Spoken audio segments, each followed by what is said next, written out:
Here we have an ancient Greek vase from 515 BC.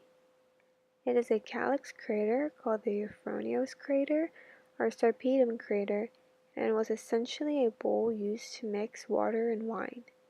According to Waldbaum, it was signed by both Euphronios its painter and Eustathios its potter, so we can place it with precision in an Athenian workshop. It was normal for the painter to sign, although unusual for the potter to sign as well.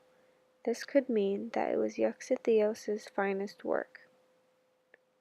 This crater is about 18 inches in height with a 22-inch diameter and can hold about 12 gallons. According to Wikipedia, the style of the vase is red figure pottery, in which figure outlines, details, and the background are painted with an opaque black slip, while the figures themselves are left in the color of the unpainted terracotta ceramic clay.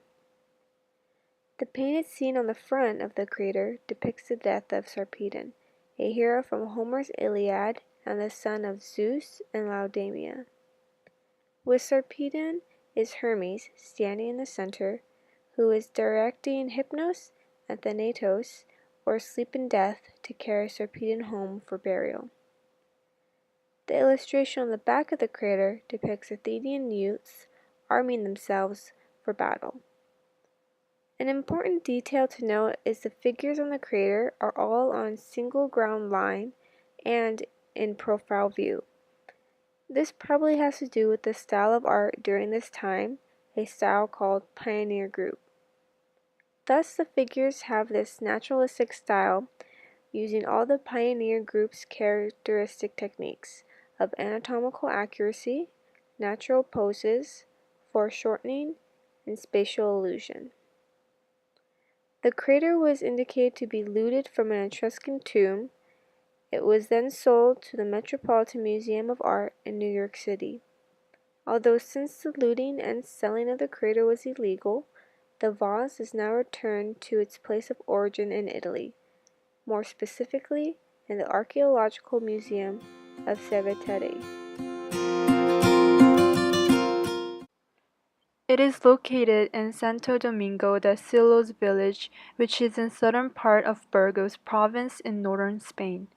The abbey is originally famous for Gregorian chanting of its monks. Construction started when Santo Domingo arrived as new appointed abbot on 24th January 1041. The abbey is designed to have central nave with 2 side aisles and 5 chapels attached to its apse and transept. The building was rebuilt subsequently by the neoclassical architect Ventura Rodriguez. The cloister construction was forced due to influx of pilgrims to visit the Abbey Domingo de Silos. The 6-foot-tall piers have medium relief sculpture biblical scenes of post-passion, 3 Marys discovering Jesus Christ is gone, the Pentecost, doubting Thomas, and road to Emmaus. According to Wikipedia, the pier was originally painted in bright colors. It was done by the same craftsman who worked on Abbey of Saint-Pierre de Moissac in France. The story of the pier describes John chapter 20 in Bible. Christ appeared after the crucifixion and permitted Thomas to touch his wounds to convince the doubting apostle of his resurrection.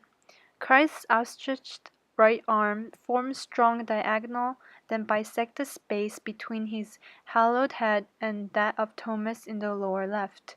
Thomas's outstretched arm reaching toward Christ's side forms an opposing diagonal parallel to the slope between their heads, leading the eye back to Christ's face.